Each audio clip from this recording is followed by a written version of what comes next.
PA series ചാർട്ടിൻ്റെ പുതിയൊരു വീഡിയോയിലേക്ക് എല്ലാവർക്കും സ്വാഗതം. നമ്മളിന്ന് ഡിസ്കസ് ചെയ്യുന്നത് മേക്കിംഗ് ഓഫ് ദി കോൺസ്റ്റിറ്റ്യൂഷൻ ആണ്. അതായത് കഴിഞ്ഞ വീഡിയോകൾ നമ്മൾ ഡിസ്കസ് ചെയ്തു, ഹിസ്റ്റോറിക്കൽ ബാക്ക്ഗ്രൗണ്ട് ഡിസ്കസ് ചെയ്തിട്ടുണ്ടായിരുന്നു.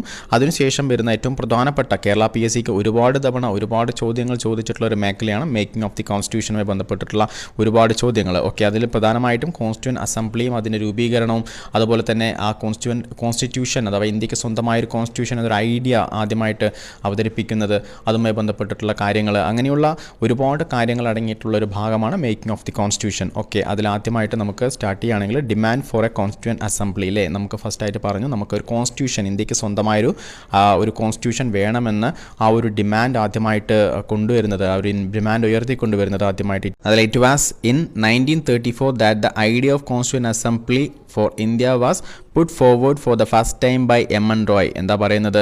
M.N. റോയ് ആണ് ആദ്യമായിട്ട് ഒരു ഇന്ത്യക്ക് ഒരു കോൺസ്റ്റിറ്റ്യൂവൻ്റ് അസംബ്ലി വേണമെന്ന്, കോൺസ്റ്റിറ്റ്യൂഷനായിട്ട് ഇന്ത്യക്ക് സ്വന്തമായ ഒരു കോൺസ്റ്റിറ്റ്യൂഷൻ മേക്ക് ചെയ്യാനായിട്ട് ഒരു കോൺസ്റ്റിറ്റ്യൂവൻ്റ് അസംബ്ലി, ഒരു ഭരണഘടനാ നിർമ്മാണ സഭ വേണമെന്ന് ആദ്യത്തെ ആ ഒരു ഐഡിയ, ഭരണഘടനാ നിർമ്മാണ സഭയുടെ ഒരു ഐഡിയ കൊണ്ടുവരുന്നത്, ആ വേണമെന്ന് പറഞ്ഞിട്ടുള്ള ഒരു ഐഡിയ കൊണ്ടുവരുന്നത് 1934 M.N. റോയ് ആണ്. Okay, pioneer communist movement in India, ഒരു ആദ്യകാല കമ്മ്യൂണിസ്റ്റ് മൂവ്മെൻറ്റിൻ്റെ നേതാവായിരുന്നു M.N. റോയ് എന്ന് പറയുന്നത്. ഓക്കെ, അദ്ദേഹമാണ് ഇതിൻ്റെ ഒരു ഐഡിയ കൊണ്ടുവരുന്നത്. അതിൽ തന്നെ 1935 Indian national Congress for the first time officially demanded a constituent assembly to frame the constitution of India. അപ്പോൾ ഓക്കെ, ഒഫീഷ്യലി ആയിട്ട് നമ്മൾ ഇന്ത്യൻ നാഷണൽ കോൺഗ്രസ് ഡിമാൻഡ് ചെയ്യുന്നത്, കോൺസ്റ്റിറ്റ്യൂവൻ്റ് അസംബ്ലി വേണമെന്ന് ഡിമാൻഡ് ചെയ്യുന്ന ആ ഒരു വർഷം എന്ന് പറയുന്നത് 1935 ഓക്കെ, അതുപോലെ തന്നെ 1938 in 1938 Jawaharlal Nehru on behalf of the INC declared that the constitution of free India must be framed without outside interference by a constituent assembly elected on the basis of Atal franchise. എന്താ പറയുന്നത്? In 1938 Jawaharlal Nehru ശക്തമായിട്ട് ആവശ്യപ്പെടുകയാണ്, പുറത്തുള്ള outside interference ഇല്ലാതെ തന്നെ, പുറത്തുള്ളവരുടെ ഇടപെടലുകൾ കൂടാതെ തന്നെ ഒരു കോൺസ്റ്റിറ്റ്യൂവൻ്റ് അസംബ്ലി എന്ത് ചെയ്യണം ഇന്ത്യക്കായിട്ട്, അതും ആ കോൺസ്റ്റിറ്റ്യൂവൻ്റ് അസംബ്ലി രൂപീകരിക്കുന്നത് അടൽ ഫ്രാഞ്ചൈസിലായിരിക്കണം. ഒരു പ്രായപൂർത്തി വോട്ടവകാശത്തിൻ്റെ അടിസ്ഥാനത്തിൽ എല്ലാവർക്കും വോട്ടവകാശത്തോടുകൂടി വോട്ടവകാശം വിനിയോഗിക്കപ്പെട്ട് തിരഞ്ഞെടുക്കുന്ന അംഗങ്ങളായിരിക്കണം എന്ത് കോൺസ്റ്റിറ്റ്യൂവൻ്റ് അസംബ്ലിയിൽ വരുന്നത്. അങ്ങനെയുള്ളൊരു കോൺസ്റ്റിറ്റ്യൂവൻ്റ് അസംബ്ലി രൂപീകരിക്കണമെന്ന് ജവഹർലാൽ നെഹ്റു ഡിക്ലെയർ ചെയ്യുന്നു. അതുപോലെ തന്നെ the demand was finally accepted in principle by the British government in what is known as August offer എന്ന് പറഞ്ഞിട്ടുള്ളൊരു ഓഫർ 1940 എന്ത് ചെയ്യുന്നുണ്ട്, കൊണ്ടുവരുന്നുണ്ട്. ഓഗസ്റ്റ് ഓഫറിൽ ഈ ഡിമാൻഡ് ഭാഗികമായെങ്കിലും എന്ത് ചെയ്യുന്നുണ്ട്, ആ ഒരു ബ്രിട്ടൻ അംഗീകരിക്കുന്നുണ്ട്. എന്താണ് 1940 അംഗീകരിക്കാനുള്ളൊരു കാരണമെന്ന് പറയുന്നത് നമുക്കറിയാമോ, ഊഹിക്കാമോ?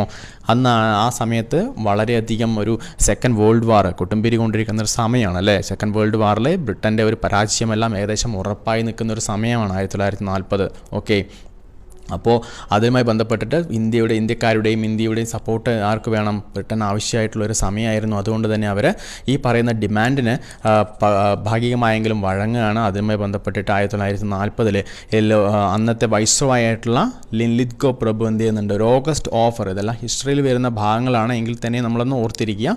ഓഗസ്റ്റ് ഓഫറിൽ ലിൻലിത്ഗോ പ്രഭു ഓഗസ്റ്റ് ഓഫർ മുന്നോട്ട് വയ്ക്കുകയാണ്. ഓഗസ്റ്റ് ഓഫറിൽ എന്താ പറയുന്നത്? പ്രധാനമായിട്ടും അതിൽ ഓഗസ്റ്റ് ഓഫറിൽ പറയുന്നതെന്ന് വെച്ചാൽ നമുക്കൊരു ഡൊമിനിയൻ സ്റ്റാറ്റസ് ഇന്ത്യക്ക് നൽകാമെന്നൊരു വാഗ്ദാനം തരുന്നുണ്ട്. പണ്ട് നമ്മൾ നേരത്തെ ഡൊമിനിയൻ സ്റ്റാറ്റസിന് വേണ്ടിയിട്ടായിരുന്നു ഒരുപാട് ഫൈറ്റ് ചെയ്തിട്ടുണ്ടായിരുന്നു, ഫ്രീഡം ഫൈറ്റേഴ്സ്. എന്നാൽ പിന്നീട് 1929 നമ്മൾ പൂർണ്ണ സ്വരാജ് ആവശ്യപ്പെട്ടുകൊണ്ട് ലാഹോർ സമ്മേളനമെല്ലാം നടത്തി അല്ലേ. അപ്പോൾ ആ ഒരു 29 ആകുമ്പോഴേക്കും പൂർണ്ണ സ്വരാജ് വേണമെന്നൊരു നിലയിലേക്ക് ഇന്ത്യ എത്തിയിരുന്നു. പക്ഷേ എന്നാൽ പിന്നെയും ഇവർ ഡൊമിനിയൻ സ്റ്റാറ്റസ് തരാമെന്നാണ് പറഞ്ഞത് ഓഗസ്റ്റ് ഓഫറിൽ. അതുപോലെ തന്നെ വൈസ്രോയുടെ എക്സിക്യൂട്ടീവ് കൗൺസിൽ എക്സ്പാൻഡ് ചെയ്യാം, സാധാരണ പല്ലവി തന്നെയാണ് അവർ പിന്നെയും പറഞ്ഞുകൊണ്ടിരിക്കുന്നത്. ഓക്കെ, ആ വൈസ്രോയുടെ എക്സിക്യൂട്ടീവ് കൗൺസിൽ എക്സ്പാൻഡ് ചെയ്ത് കൂടുതൽ ഇന്ത്യക്കാരെയും അതിൽ ചേർക്കാം. അതുപോലെ തന്നെ ഒരു വാർ കൗൺസിൽ രൂപീകരിച്ചിട്ട് ആ ഒരു വാറുമായി ബന്ധപ്പെട്ടുള്ള യുദ്ധവുമായി ബന്ധപ്പെട്ടുള്ള ഒരുപാട് ഡിസിഷൻസിൽ ഇന്ത്യക്കാരെ കൂടി പങ്കാളികളാക്കാം എന്നൊക്കെ തുടങ്ങിയിട്ടുള്ള ഒരു വാഗ്ദാനങ്ങളെല്ലാം അവർ തരുന്നുണ്ട് ഓഗസ്റ്റ് ഓഫറിൽ. പക്ഷേ അതെല്ലാം എന്ത് ചെയ്യുന്നുണ്ട്, ഇന്ത്യക്കാരെന്ത് ചെയ്യുന്നുണ്ട്, അതിനെ എല്ലാ നേതാക്കളും അതിനെ തള്ളിക്കളയാണ്. ഓക്കെ, ഓഗസ്റ്റ് ഓഫർ തള്ളിക്കളഞ്ഞു. അതുപോലെ തന്നെ 1942 സ്റ്റാഫോർഡ് ക്രിപ്സ് എന്ന് പറഞ്ഞിട്ടുള്ള ഒരു ക്യാബിനറ്റ് മെമ്പർ എന്ത് ചെയ്യുന്നുണ്ട്, ഇന്ത്യയിലേക്ക് വരുന്നുണ്ട്. അതാണ് ക്രിപ്സ് മിഷൻ എന്ന പേരിലാണ് അറിയപ്പെടുന്നത്. ഓക്കെ, നമുക്കറിയാം സ്റ്റാഫോർഡ് ക്രിപ്സിന് നേതൃത്വത്തിലൊരു ക്രിപ്സ് മിഷൻ ഇന്ത്യയിലേക്ക് വരുന്നു.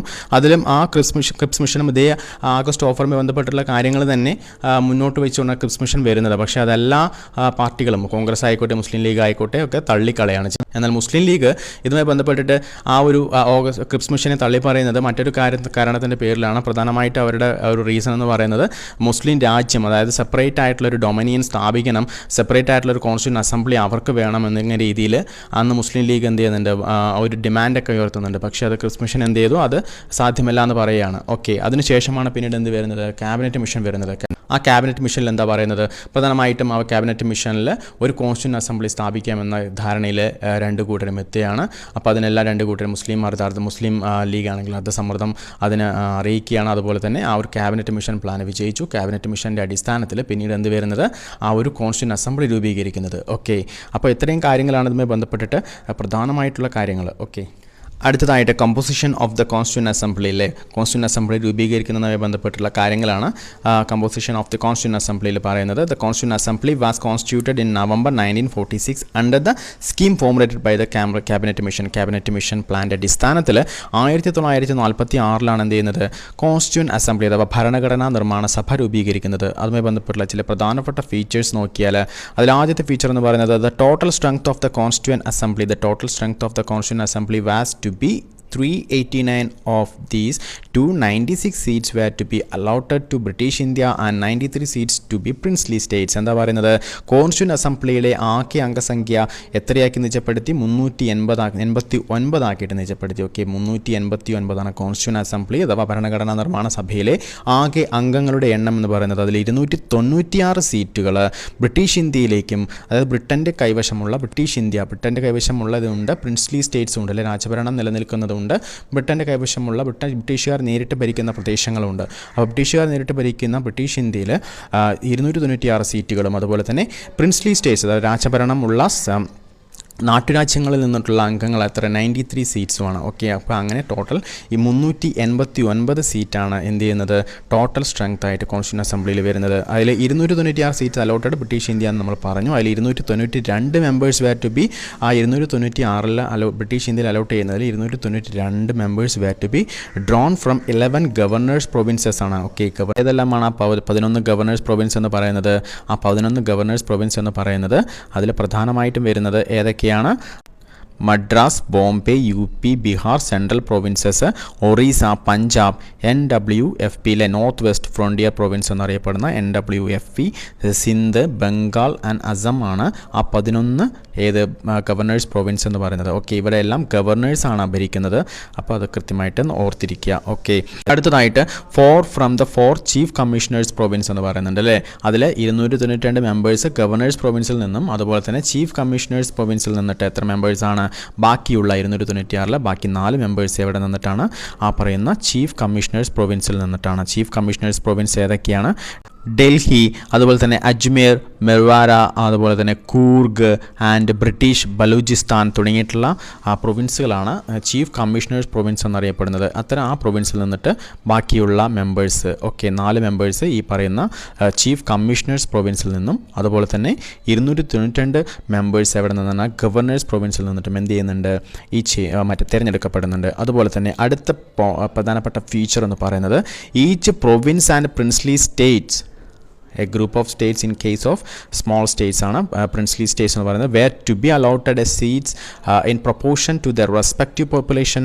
Roughly 1 seat was to be allotted for every million population. Okay, അതുപോലെ തന്നെ ഈച്ച് പ്രൊവിൻസും പ്രിൻസ്ലി സ്റ്റേറ്റ്സിലും ഈ സീറ്റ് അലോട്ട് ചെയ്യുന്നത് പ്രധാനമായിട്ടും അതിൻ്റെ പോപ്പുലേഷൻ അടിസ്ഥാനപ്പെടുത്തിയിട്ടാണ്. ഓക്കെ, ഒരു സീറ്റ് അതായത് ഒരു 1 മില്യൺ എവരി 1 മില്യൺ പോപ്പുലേഷനിൽ ഏകദേശം 10 ലക്ഷം വരുന്ന പോപ്പുലേഷനിൽ ഒരു സീറ്റ് എന്ന രീതിയിലാണ് എന്ത് ചെയ്യുന്നത്, ഈ സീറ്റ് അതായത് പ്രൊവിൻസിലും അതുപോലെ തന്നെ പ്രിൻസ്ലി സ്റ്റേറ്റ്സിലും ആ സീറ്റ്സ് അലോട്ട് ചെയ്യുന്നത്. Okay, seats allocated to British province were to be divided among 3 principal communities, Muslim, Sikhs and general.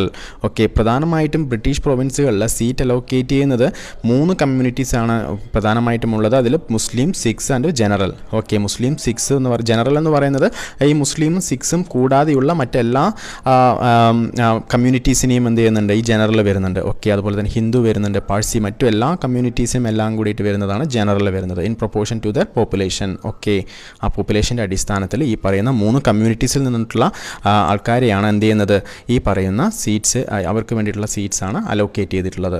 Okay, അതുപോലെ തന്നെ the representatives of each communities, നാലാമത്തെ പ്രധാനപ്പെട്ട ഫീച്ചർ എന്ന് പറയുന്നത് representatives of each communities were to be elected by members of that community in the provincial legislative assembly and voting was to be by the method of proportional representation by means of single transferable vote. അത് പ്രധാനമായിട്ട് ഈ റെപ്രസെൻറ്റേറ്റീവ്സിനെ എല്ലാം each കമ്മ്യൂണിറ്റിയിലും റെപ്രസെൻറ്റേറ്റീവ്സിനെല്ലാം elect ചെയ്യുന്നത് എങ്ങനെയാണ്, elected members of the community the provincial legislative അസംബ്ലിയിലേക്ക് ഈ കമ്മ്യൂണിറ്റീസിൽ നിന്നിട്ടുള്ള അംഗങ്ങൾ എന്ത് ചെയ്യുന്നുണ്ടാവും, എലക്ട് ചെയ്തിട്ടുണ്ടാവും. ആ പ്രൊവിൻഷ്യൽ ലെജിസ്ലേറ്റീവ് കമ്മിറ്റിയിൽ തിരഞ്ഞെടുക്കപ്പെട്ടിട്ടുള്ള അംഗങ്ങൾ ചേർന്നാണ് പിന്നീട് കോൺസ്റ്റിറ്റ്യൂന്റ് അസംബ്ലിയിലേക്ക് എന്ത് ചെയ്യുന്നത്, അംഗങ്ങളെ തിരഞ്ഞെടുക്കുന്നത്. അപ്പോൾ അതിൽ ഒരു ഡയറക്റ്റ് ഇലക്ഷൻ അവിടെ വരുന്നില്ല. പലപ്പോഴും ഡയറക്റ്റ് ഇലക്ഷൻസ് കൂടാതെ ഈ പ്രൊപ്പോർഷണൽ റെപ്രസെൻറ്റേഷൻ, നമ്മളിപ്പോൾ രാജ്യസഭയിലേക്കെല്ലാം അംഗങ്ങളെ തിരഞ്ഞെടുക്കുന്നത് പ്രൊപ്പോർഷണൽ റെപ്രസെൻറ്റേഷൻ വെച്ചിട്ടാണ്. ആ പ്രൊപ്പോർഷണൽ റെപ്രസെൻറ്റേഷൻ മുഖേനയുള്ള ഒരു നേരിട്ടല്ലാതെയുള്ള തിരഞ്ഞെടുപ്പ്, ഒരു നേരിട്ടല്ലാതെയുള്ളൊരു തിരഞ്ഞെടുപ്പ് പ്രക്രിയയിലൂടെയാണ് ഈ കോൺസ്റ്റിറ്റ്യൂന്റ് അസംബ്ലിയിലേക്കുള്ള അംഗങ്ങളെ നമ്മൾ തിരഞ്ഞെടുക്കുന്നത്. ഓക്കെ, അതുപോലെ തന്നെ അതിൽ the representatives of the princely States were to be nominated by the heads of the princely states. Okay, അതുപോലെ തന്നെ representatives of the princely States പ്രധാനമായിട്ടും ആ പ്രിൻസ്ലി സ്റ്റേറ്റ്സിലുള്ള റെപ്രസെൻറ്റേറ്റീവ്സിനെ നോമിനേഷനിലൂടെയാണ് അവരെ തിരഞ്ഞെടുക്കുന്നത്. ഓക്കെ, അതിൽ നോമിനേറ്റ് ചെയ്യുന്നതാരാണ്, പ്രിൻസ്ലി സ്റ്റേറ്റ്സിൻ്റെ ഹെഡ് ആയിരിക്കും. അത് ഹെഡ് എന്ന് പറയുന്നത് രാജാവായിരിക്കും. രാജാവ് നോമിനേറ്റ് ചെയ്യുന്ന വ്യക്തികളെയാണ് പ്രിൻസ്ലി സ്റ്റേറ്റ്സിൻ്റെ റെപ്രസെൻറ്റേറ്റീവ്സ് ആയിട്ട് ഇവിടെ എത്തുന്നത്, സഭയിലേക്ക് എത്തുന്നത്, കോൺസ്റ്റിറ്റ്യൂന്റ് അസംബ്ലിയിലേക്ക് എത്തുന്നത്. ഓക്കെ, അതുപോലെ തന്നെ it is thus clear that the Constituent Assembly was to be a partly elected and partly nominated body. Okay, എന്താ പറയുന്നത്, കോൺസ്റ്റിറ്റ്യൂന്റ് അസംബ്ലി എന്ന് പറയുന്നത് ഒരു partly elected and partly nominated ബോഡിയാണെന്ന് നമുക്കിതിൽ നിന്ന് മനസ്സിലാക്കാം.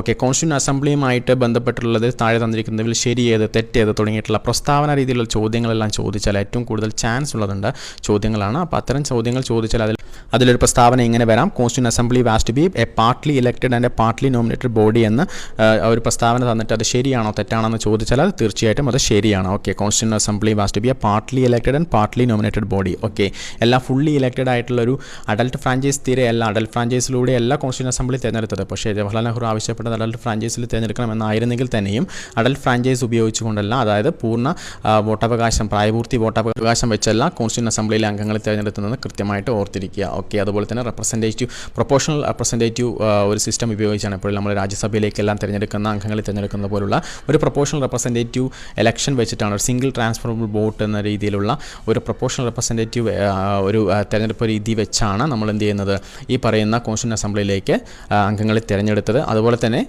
നോമിനേറ്റഡ് ആയിട്ടുള്ള കുറച്ച് അംഗങ്ങളും ഉണ്ടായിരുന്നു. പ്രിൻസ്ലി സ്റ്റേറ്റ്സിലുള്ളവരെല്ലാം നോമിനേറ്റ് ചെയ്തിട്ടാണ് അംഗങ്ങളെ തിരഞ്ഞെടുക്കുന്നത്. ഓക്കെ, അടുത്തതായിട്ട് election to the constituent assembly were held in July August 1946 election held ചെയ്തത്, ഇലക്ഷൻ നടന്നത്. അതിൽ 296 seats allotted to the British Indian പ്രൊവിൻസസിലെ, നമ്മൾ പറഞ്ഞു 296 പ്രൊവിൻസിൽ ആ ഒരു സീറ്റ്സിലുള്ള ഒരു ഇലക്ഷൻ നടന്നത് ഏകദേശം July August 1946 the Indian national Congress won 208 seats. Okay, 208 seats won ചെയ്തതാണ് Indian national Congress INC win ചെയ്തു. അതുപോലെ തന്നെ മുസ്ലിം ലീഗ് 73 സീറ്റിൽ വിജയിച്ചു. അതുപോലെ തന്നെ small groups of independent got remaining 15 seats. Okay, 15 seats remaining ആയിട്ടുള്ള ആൾക്കാരെ നേടി.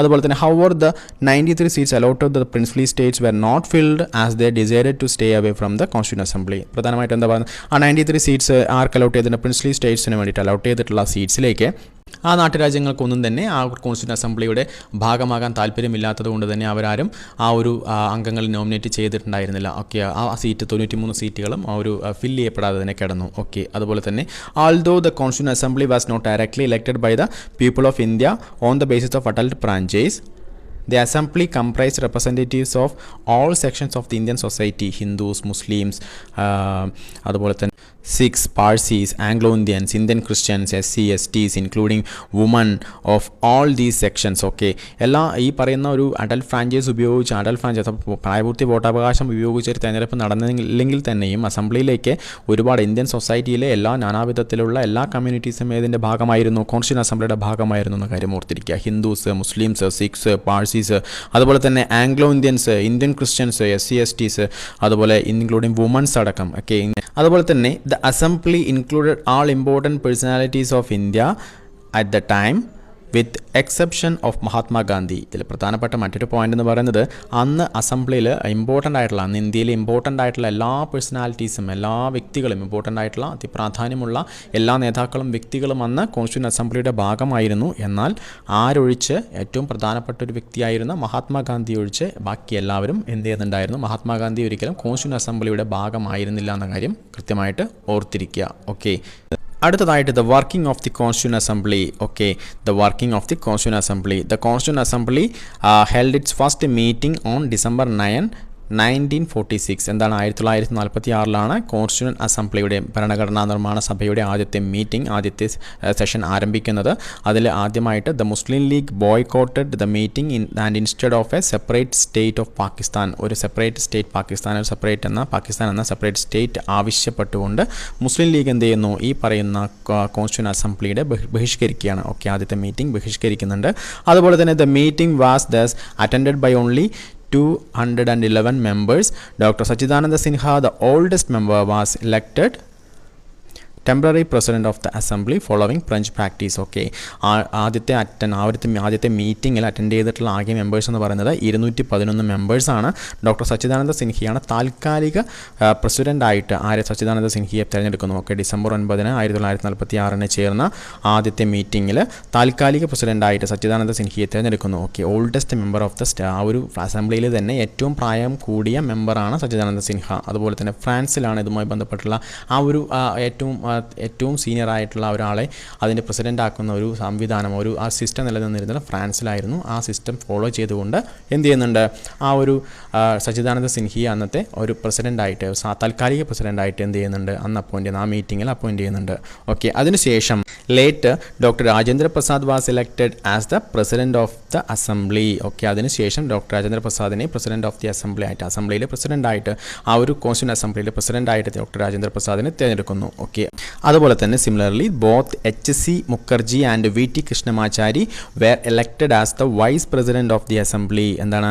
അതുപോലെ തന്നെ HC മുഖർജി, ഹരീഷ് ചന്ദ്ര മുഖർജി, അതുപോലെ തന്നെ VT കൃഷ്ണമാചാരി തുടങ്ങിയവരെ ആ ഒരു അസംബ്ലിയുടെ, കോൺസ്റ്റിറ്റ്യൂഷൻ അസംബ്ലിയുടെ വൈസ് പ്രസിഡന്റ് ആക്കിയിട്ട്, വൈസ് പ്രസിഡൻസ് ആയിട്ട് തിരഞ്ഞെടുക്കുന്നു. ഓക്കെ, പിന്നെ other words the assembly had 2 vice presidents. Okay, ഒരു പ്രസിഡന്റും 2 വൈസ് പ്രസിഡന്റും എന്തുണ്ടായി? അസംബ്ലിയിൽ, കോൺസ്റ്റിറ്റ്യൂഷൻ അസംബ്ലിയുടെ ഭാഗമായിരുന്നു. ഓക്കെ, അതിൽ പ്രസിഡന്റായിട്ട് ഡോക്ടർ രാജേന്ദ്ര പ്രസാദും അതുപോലെ തന്നെ HC മുഖർജിയും VT കൃഷ്ണമാചാരിയും വൈസ് പ്രസിഡന്റ് ആയിരുന്നു. ഓക്കെ, ഇത്തരം കാര്യങ്ങൾ കൃത്യമായിട്ട് ഈ കോൺസ്റ്റിറ്റ്യൂഷൻ അസംബ്ലിയുമായി ബന്ധപ്പെട്ട് ഓർത്തിരിക്കുക.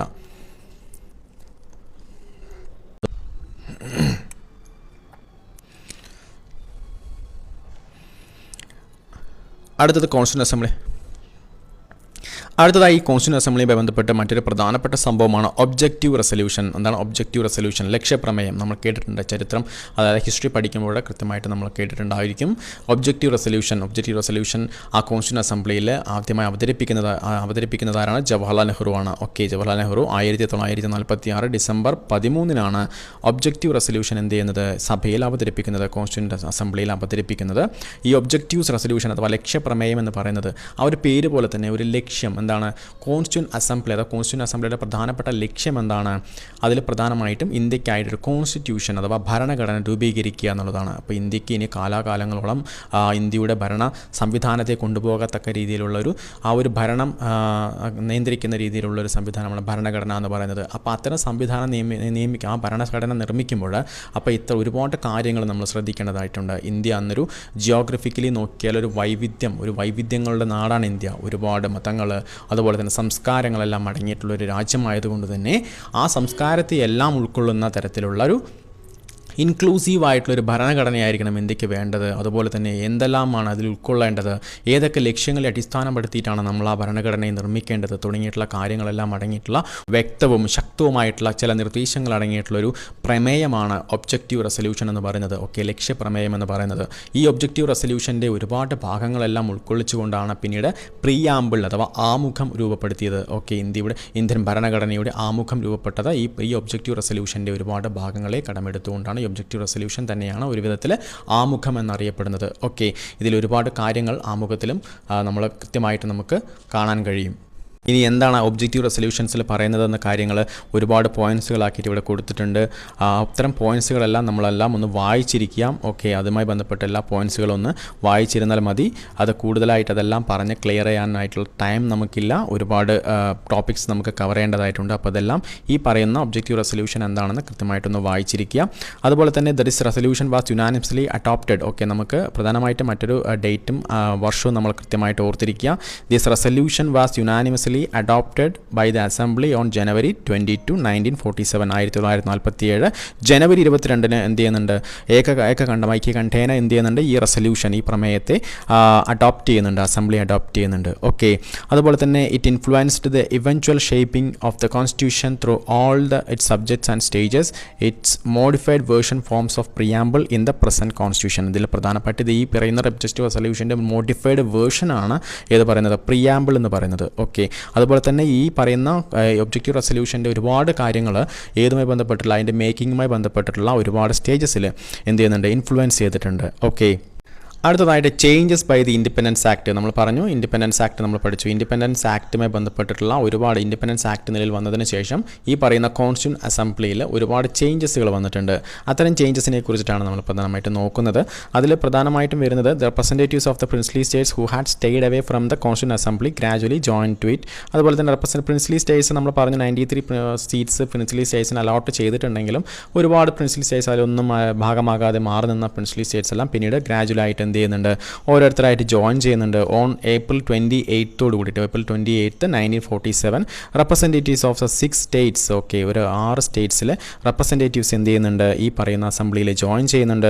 After the acceptance of Mountbatten plan of June 3, 1947 for the partition of the country, the representatives of the most of other princely states took their seats in assembly and the members of the Muslim leagues from the Indian Dominion also entered the assembly. Okay, 1947 Mountbatten plan ആയിരുന്ന June 3 plan പ്രകാരം എന്ത് ചെയ്യുന്നുണ്ട്, ഒരുപാട് princely സ്റ്റേറ്റ്സും അതുപോലെ തന്നെ മുസ്ലിം league സംഘങ്ങളെല്ലാം എന്ത് ചെയ്യുന്നുണ്ട്, ഈ പറയുന്ന അസംബ്ലിയുടെ ഭാഗമായിട്ട് പിന്നീട് ചേർന്നു. ഓക്കെ, അതുപോലെ തന്നെ ഇത് Indian independence act of 1947 made the following 3 changes in the position of the assembly. Indian independence act 1947 Indian independence act പ്രധാനപ്പെട്ട 3 ചേഞ്ചസ് ഈ അസംബ്ലിയിൽ വരുത്തിയിട്ടുണ്ടായിരുന്നു. അത് ഏതെല്ലാമാണെന്ന് നോക്കാം.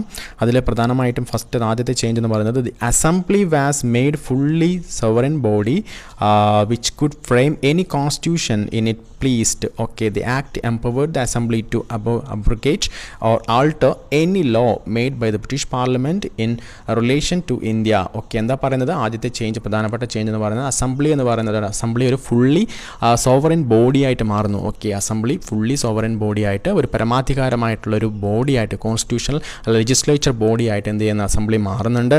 അതുപോലെ തന്നെ അസംബ്ലിക്ക് അവർക്കിഷ്ടമുള്ള ഏത് കോൺസ്റ്റിറ്റ്യൂഷനും എന്ത് ചെയ്യാം, അംഗീകരിക്കാനും അതുപോലെ തന്നെ നിർമ്മിക്കാനുമുള്ള അധികാരമുണ്ട്. ഓക്കെ, അതുപോലെ തന്നെ അസംബ്ലി നിലവിലുള്ള ബ്രിട്ടീഷ് പാർലമെൻറ്റ് നമുക്കായിട്ട് പുറപ്പെടുവിച്ചിട്ടുള്ള ഏതൊരു നിയമത്തിനെയും എന്ത് ചെയ്യാം, ആൾട്ടർ ചെയ്യാനും അതുപോലെ തന്നെ അതിനെ ഇല്ലായ്മ ചെയ്യാനും ഉള്ള അധികാരം എന്ത് ചെയ്യുന്നുണ്ട്, അസംബ്ലിക്ക് കൈവരുന്നുണ്ട്. ഓക്കെ, അടുത്തതായിട്ട് assembly also become A legislative body. In other words 2 separate functions were assigned to the assembly, that is making of the constitution for free India and enacting the ordinary laws for the country. എന്താ പ്രധാനമായിട്ടും പറയുന്നത്, ഈ assembly 2 functions ഉള്ള ഒരു assembly ആയിട്ട് മാറി. ഏതാണ് ആദ്യത്തെ ഫംഗ്ഷൻ എന്ന് പറയുന്നത്, constitution making of the constitution ആണെങ്കിൽ രണ്ടാമത്തെ ഫംഗ്ഷൻ എന്ന് പറയുന്നത് ലെജിസ്ലേറ്റീവ് ബോഡി, ഒരു നിയമനിർമ്മാണ സഭയായിട്ട് കൂടി എന്ത് ചെയ്യുന്നുണ്ട്, ഈ കോൺസ്റ്റിറ്റ്യൂഷൻ അസംബ്ലി വർത്തിക്കുന്നുണ്ട്. ഓക്കെ, ആ നിയമനിർമ്മാണ സഭയായിട്ട് ആ കോൺസ്റ്റിറ്റ്യൂഷൻ അസംബ്ലി പറയുന്ന രാജ്യത്തിന് വേണ്ടിയിട്ടുള്ള പ്രധാനപ്പെട്ട പല നിയമങ്ങൾ നിർമ്മിക്കുക അല്ലെങ്കിൽ നിലവിലുള്ള നിയമങ്ങളെല്ലാം ആൾട്ടർ ചെയ്യുകയോ അതുപോലെ തന്നെ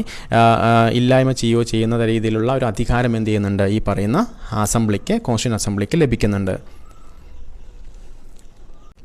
അതുപോലെ തന്നെ these 2 task were to be performed on separate days. Okay, ഈ പറയുന്ന ടാസ്ക് സെപ്പറേറ്റ് ഡേയ്സിലാണത് പെർഫോം ചെയ്യുന്നത്. അപ്പോൾ ലെജിസ്ലേറ്റീവ് അസംബ്ലി ആയിട്ട്, ലെജിസ്ലേറ്റീവ് ബോഡി ആയിട്ട് ഈ പറയുന്നൊരു മീറ്റിംഗ് കണ്ടക്ട് ചെയ്യുന്നത് ആ ഒരു പ്രത്യേക വേറൊരു ദിവസമായിരിക്കും. അതുപോലെ തന്നെ കോൺസ്റ്റിറ്റ്യൂഷനുമായി ബന്ധപ്പെട്ടുള്ള നിർമ്മാണവുമായി ബന്ധപ്പെട്ടുള്ള കാര്യങ്ങൾ അസംബ്ലി ചെയ്യുന്നത് മറ്റൊരു ദിവസമായിരിക്കും. ഓക്കെ, ഇതെല്ലാം കൂടി രണ്ടും കൂടി ഒരുമിച്ച് ഒരിക്കലും ചെയ്യില്ല. ഒരിക്കൽ അസംബ്ലി മീറ്റ് ചെയ്യുന്നത് ലെജിസ്ലേറ്റീവ് ബോഡീസായിട്ട്, അതായത് ഒരു നിയമനിർമ്മാണ സഭയായിട്ട് ഇത് കൂടാറുണ്ട്. അതുപോലെ തന്നെ constitution making body body constitution മേക്കിങ്ങിന് വേണ്ടിയിട്ടുള്ളൊരു സഭയായിട്ടും ഇത് കൂടാറുണ്ട്. ഓക്കെ, അതുപോലെ തന്നെ the assembly became the first parliament for free India അല്ലേ. നമുക്കറിയാം അസംബ്ലിയാണ് ആദ്യത്തെ ഒരു പാർലമെൻറ്റ്, ഫ്രീ ഇന്ത്യയിലെ ആദ്യത്തെ സ്വതന്ത്ര ഇന്ത്യയിലെ ആദ്യത്തെ പാർലമെൻറ്റ് എന്നറിയപ്പെടുന്നത് ഈ കോൺസ്റ്റിറ്റ്യൂഷൻ അസംബ്ലിയാണ്. Okay, whenever the assembly met as a constituent body it was chaired by doctor Rajendra Prasad and when it met as a legislative body it was chaired by G.V. Mavlanka. അത് പ്രത്യേകം ഓർത്തിരിക്കേണ്ട ഒരു കാര്യം എന്ന് പറയുന്നത്, അതിൽ പ്രധാനമായിട്ടും ഓർത്തിരിക്കേണ്ടത് ഈ അസംബ്ലി കോൺസ്റ്റിറ്റ്യൂവൻ്റ് അസംബ്ലി ആയിട്ട്, അതായത് ഭരണഘടന രൂപീകരിക്കുന്നതിനായിട്ടുള്ള ഒരു സെഷൻ വിളിച്ചു ചേർക്കുമ്പോൾ അതിൻ്റെ ഹെഡായിട്ട് വരുന്നത് ആരാണ്, അതിന് ചെയർ ചെയ്യുന്നത് അതിൽ പ്രധാനമായിട്ടും ഡോക്ടർ രാജേന്ദ്ര പ്രസാദ്, നമ്മൾ ഇലക്ട് ചെയ്ത് ഡോക്ടർ രാജേന്ദ്ര പ്രസാദാണ് കോൺസ്റ്റിറ്റ്യൂവൻ്റ് അസംബ്ലിയുടെ ഹെഡായിട്ട് നമ്മൾ ഇലക്ട് ചെയ്തിട്ടുള്ള വ്യക്തി. അദ്ദേഹമാണ് ഇതിൻ്റെ ചെയർ, അതായത് ഹെഡായിട്ട് വർത്തിക്കുന്നത്. എന്നാൽ പിന്നീട് ഈ പറയുന്ന അസംബ്ലി ലെജിസ്ലേറ്റീവ് ബോഡി ആയിട്ട്, അതായത് നിയമനിർമ്മാണ സഭയായിട്ട് കൂടുകയാണെങ്കിൽ അതിൻ്റെ ഇലക്ഷൻ, അതിൻ്റെ ഹെഡായിട്ട് ആരാ വരുന്നത്, അതിൻ്റെ സ്പീക്കർ എന്നാണ് പറയുന്നത്. നമുക്കറിയാം ലെജിസ്ലേറ്റീവ് അസംബ്ലിയിൽ സ്പീക്കറായിട്ട് വരുന്നത് ആരാണ്, G.V. Mavlankar ആയിരിക്കും. ഓക്കെ, അതിൻ്റെ സ്പീക്കറായിട്ട് G.V. Mavlankaറും. അതുപോലെ തന്നെ ഇപ്പോൾ 2 ഹെഡാണ്. അപ്പോൾ ഈ കോൺസ്റ്റിറ്റ്യൂവൻ്റ് അസംബ്ലിക്ക് പ്രധാനമായിട്ട് 2 ഹെഡുണ്ട്. കോൺസ്റ്റിറ്റ്യൂവൻ്റ് അസംബ്ലി ആയിട്ട് അതായത് ഭരണഘടനാ നിർമ്മാണ സഭയായിട്ട് കൂടുന്ന സമയത്ത് അതിൽ രാജേന്ദ്ര പ്രസാദാണ് അതിൻ്റെ ഹെഡായിട്ട് വരിക. അതുപോലെ തന്നെ ഒരു നിയമനിർമ്മാണ സഭ ലെജിസ്ലേറ്റീവ് ബോഡി ആയിട്ട് കൂടുന്ന സമയത്ത് അതിൻ്റെ ഹെഡായിട്ട് വരുന്നത് G.V. Mavlankar ആയിരിക്കും. ഓക്കെ, ഈ കാര്യങ്ങൾ കൃത്യമായിട്ട് ഒന്ന് ഓർത്തിരിക്കുക. അതുപോലെ തന്നെ these 2 functions continue till November 26, 1949. 1949 November 26 വരേക്കും ഈ പറയുന്ന 2 സഭകളായിട്ട് ഈ പറയുന്ന ആ ഒരു കോൺസ്റ്റിറ്റ്യൂവൻ്റ് അസംബ്ലി സമ്മേളിച്ചുകൊണ്ടിരുന്നു. ഓക്കെ, അതിൽ 1949 നവംബർ 26 എന്താ സംഭവിക്കുന്നത്, കോൺസ്റ്റിറ്റ്യൂഷൻ നമ്മൾ എന്ത് ചെയ്യുന്നു, കോൺസ്റ്റിറ്റ്യൂവൻ്റ് അസംബ്ലി എനാക്ട് ചെയ്യുന്നു. ഓക്കെ, കോൺസ്റ്റിറ്റ്യൂവൻ്റ് അസംബ്ലി എനാക്ട് ചെയ്തതോടുകൂടി പിന്നീട് ആ സഭയ്ക്ക് കോൺസ്റ്റിറ്റ്യൂവൻ്റ് അസംബ്ലിക്ക് പിന്നീട് അതിൻ്റെ പ്രാധാന്യം ഇല്ലാതാകും, പൂർണ്ണമായിട്ടും അത് ലെജിസ്ലേറ്റീവ് ബോഡി ആയിട്ട് മാറുന്നുണ്ട്. ഓക്കെ, അപ്പോൾ പിന്നെ കോൺസ്റ്റിറ്റ്യൂവൻ്റ് അസംബ്ലി സമ്മേളിക്കേണ്ട ആവശ്യമില്ല, പിന്നെ ലെജിസ്ലേറ്റീവ് അസംബ്ലി മാത്രമായിട്ട് സമ്മേളിക്കുന്നുണ്ട്. ഓക്കെ, അടുത്തതായിട്ട് ദ മുസ്ലിം ലീഗ് മെമ്പേഴ്സ്, മൂന്നാമത്തെ പ്രധാനപ്പെട്ട പോയിന്റ് ചേഞ്ച് എന്ന് പറയുന്നത് the Muslim league members hailing from the areas included in the Pakistan withdraw from the constituent assembly for India. Okay, അതിൽ പ്രധാനമായിട്ട് എന്താ പറയുന്നത്, മുസ്ലിം ലീഗ് മെമ്പേഴ്സ് ആയിട്ടുള്ളവരെ, അതായത് പാകിസ്ഥാനിൽ നിന്നും മുസ്ലിം ലീഗ് മെമ്പേഴ്സ് ആയിട്ടുള്ള വ്യക്തികൾ കോൺസ്റ്റിറ്റ്യൂവൻ്റ് അസംബ്ലിയിൽ നിന്നും എന്ത് ചെയ്യുന്നുണ്ട്, വിഡ്രോ ചെയ്യുന്ന, അവർ ഒഴിഞ്ഞു പോകുന്നുണ്ട്. അതുപോലെ തന്നെ total strength of the assembly came down to എത്രയാണ് പറയുന്നത് 299 against 389. നമ്മൾ പറഞ്ഞു 389 കോൺസ്റ്റിറ്റ്യൂവൻ്റ് അസംബ്ലിയുടെ ആകെ അംഗസംഖ്യ എന്ന് പറഞ്ഞു. ആ അംഗസംഖ്യ 299 എന്ത് ചെയ്യുന്നുണ്ട്, കുറയുന്നുണ്ട്. ഓക്കെ, ഈ പറയുന്ന പാകിസ്ഥാൻ രൂപീകരിക്കുന്നതോട് കൂടിയിട്ട് പാകിസ്ഥാനിൽ നിന്നും വന്നിട്ടുള്ള മെമ്പേഴ്സ് എല്ലാം എന്ത് ചെയ്യുന്നു, കൊഴിഞ്ഞുപോയി. അവർ കൊഴിഞ്ഞു പോകുന്നതോട് കൂടിയിട്ട് 389 നിന്നും 299 മാറുന്നുണ്ട്. അതുപോലെ തന്നെ ബ്രിട്ടീഷ് പ്രൊവിൻസിലെ അംഗസംഖ്യ നമ്മൾ പറഞ്ഞു 296, 389 296 പേരെ ബ്രിട്ടീഷ് പ്രൊവിൻസിൽ നിന്നിട്ടുള്ളവരാണ്. അതിൽ 296 പോയിട്ട് 229 മാറുന്നു. അതുപോലെ തന്നെ പ്രിൻസ്ലി സ്റ്റേറ്റ്സിലുള്ള 93 സീറ്റ്സിൽ നിന്നും 70 സീറ്റായിട്ട് കുറയുന്നുണ്ട്. ഓക്കെ, പാകിസ്ഥാനിലുള്ള പ്രിൻസ്ലി സ്റ്റേറ്റ്സിലുള്ള അംഗങ്ങളെല്ലാം ഒഴിവാക്കിയതിന് ശേഷം 70 സീറ്റായിട്ട് മാറുന്നുണ്ട്. 229 70, അങ്ങനെ 299 സീറ്റാണ് ഇന്ത്യക്ക് മാത്രമായിട്ടുള്ള സീറ്റ്, കോൺസ്റ്റിറ്റ്യൂവൻ്റ് അസംബ്ലിയിലെ സീറ്റ് എന്ന് കൃത്യമായിട്ട് ഓർത്തിരിക്കുക. ഓക്കെ, അടുത്തതായിട്ട് അതർ ഫംഗ്ഷൻസ് പെർഫോംഡ്. എന്താണ് പ്രധാനപ്പെട്ട കോൺസ്റ്റിറ്റ്യൂവൻ്റ് അസംബ്ലി പെർഫോം ചെയ്തിട്ടുള്ള മറ്റു ചില ഫംഗ്ഷൻസ്, പ്രധാനപ്പെട്ട ചില ഫംഗ്ഷൻസ് നോക്കിയാൽ അതിൽ it ratified India's membership of the Commonwealth in May 1949. 1949 എന്ത് ചെയ്യുന്നുണ്ട്, ഇന്ത്യയുടെ മെമ്പർഷിപ്പ് ഓഫ് ദി കോമൺവെൽത്തിലുള്ള ഇന്ത്യൻ മെമ്പർഷിപ്പ് എന്ത് ചെയ്യുന്നുണ്ട്, റാറ്റിഫൈ ചെയ്യുന്നുണ്ട്. അതുപോലെ തന്നെ it adopted the national flag on July 22, 1947. ഒരുപാട് PSC എക്സാംസിന് ചോദിച്ചിട്ടുള്ളതാണ് national flag constituent assembly adopt ചെയ്തത്. അപ്പോഴാണ് 1947 ജൂലൈ 22 ഇന്ത്യയുടെ നാഷണൽ ഫ്ലാഗ് നിലവിൽ വരുന്നത്. അതുപോലെ തന്നെ it adopted national anthem on January 24, 1950. 1950 January 24 national anthem adopt ചെയ്യുന്നു. അതുപോലെ തന്നെ നാഷണൽ സോങ് അഡോപ്റ്റ് ചെയ്യുന്നത് ജനുവരി 24 തന്നെയാണ്. 1950 ജനുവരി 24 തന്നെയാണ് നാഷണൽ ആന്തവും നാഷണൽ സോങ്ങും എല്ലാം അഡോപ്റ്റ് ചെയ്യുന്നത്. ഇതെല്ലാം ബേസിക് ആയിട്ടുള്ള PSC ഫാക്ട്സുകളാണ്, അതെല്ലാം നമ്മൾ പഠിച്ചിട്ടുണ്ടായിരിക്കും അല്ലേ. It elected doctor Rajendra Prasad as the first president of India on January 24, 1950. Doctor Rajendra പ്രസാദിനെ ഇന്ത്യയുടെ ആദ്യത്തെ പ്രസിഡൻ്റായിട്ട് എലക്ട് ചെയ്യുന്നത് ജനുവരി 24, 1950. ഓക്കെ, അതുപോലെ തന്നെ in all the constituent assembly had 11 sessions over 2 years 11 months and 18 days. Constituent അസംബ്ലിയുടെ ടോട്ടൽ സെഷൻസ് എന്ന് പറയുന്നത്, കോൺസ്റ്റിറ്റ്യൂവൻറ്റ് അസംബ്ലി എന്ന് പറഞ്ഞാൽ കോൺസ്റ്റിറ്റ്യൂഷൻ മേക്കിംഗ് ചെയ്യുന്നതുമായി ബന്ധപ്പെട്ടിട്ടുള്ള എല്ലാ സെഷൻസിനും കൂടിയിട്ട് ടോട്ടൽ 11 സെഷൻ ഉണ്ടായിരുന്നു. ആ 11 സെഷനിലുമായിട്ട് 2 വർഷവും 11 മാസം 18 ദിവസവും കൊണ്ടാണ് നമ്മൾ എന്ത് ചെയ്യുന്നത്, കോൺസ്റ്റിറ്റ്യൂഷൻ നിർമ്മിക്കുന്നത്. അപ്പോൾ 11 സെഷനിലായിട്ട് 2 വർഷവും 11 മാസവും 18 ദിവസവും കൊണ്ടാണ് നമ്മൾ കോൺസ്റ്റിറ്റ്യൂഷൻ നിർമ്മിക്കുന്നത്. The constitution makers had gone through the constitution about 60 countries. 60 രാജ്യങ്ങളുടെ കോൺസ്റ്റിറ്റ്യൂഷനുമായി ബന്ധപ്പെട്ടുള്ള കാര്യങ്ങൾ, 60 രാജ്യങ്ങളുടെ കോൺസ്റ്റിറ്റ്യൂഷൻ നമ്മൾ പരിശോധിച്ചു. അതിൽ തന്നെ കോൺസ്റ്റിറ്റ്യൂഷൻ ഡ്രാഫ്റ്റ് ചെയ്യാനായിട്ട് മാത്രം 114 ദിവസം എടുത്തു. അതുപോലെ തന്നെ total expenditure incurred on making the constitution around 64 lakh രൂപയാണ് നമുക്ക് ആകെ കോൺസ്റ്റിറ്റ്യൂഷൻ മേക്കിങ്ങുമായി ബന്ധപ്പെട്ടുള്ള ചെലവ് വരുന്നത്. ഓക്കെ, അടുത്തതായിട്ട് on January 24, 1950, the Constituent Assembly held its final session. It, however, did not end and continued as a provincial parliament of the Parliament of India from January 26 to 1950 till formation of new parliament after the first general election in 1951 to 1952. അതിലെന്താ പറയുന്നത്, അവസാനത്തെ സെഷനായിട്ട് ഒരു final സെഷനായിട്ട് 1950 ജനുവരി 24 constituent assembly ചേർന്നു. എങ്കിൽ തന്നെയും ഈ constituent assembly പൂർണ്ണമായിട്ടും എന്ത് ചെയ്തില്ല, അപ്പോൾ പിരിച്ചുവിടപ്പെട്ടില്ല. പിന്നീട് പ്രൊവിൻഷ്യൽ പാർലമെൻറ്റായിട്ട് ഒരു താൽക്കാലിക പ്രൊവിൻഷ്യൽ പാർലമെൻറ്റായിട്ട് പിന്നീട് എന്ത് ചെയ്യുന്നുണ്ട്, 1951 ഇലക്ഷന് ശേഷം നടന്ന പുതിയൊരു പാർലമെൻറ്റ് നിലവിൽ വരുന്നത് വരേക്കും ഈ പറയുന്ന ഈ കോൺസ്റ്റിറ്റ്യൂന്റ് അസംബ്ലിയിലെ അംഗങ്ങളാണ് ഒരു പ്രൊവിൻഷ്യൽ പാർലമെൻറ്റായിട്ട് പിന്നീട് പ്രവർത്തിക്കുന്നത്. ഓക്കെ.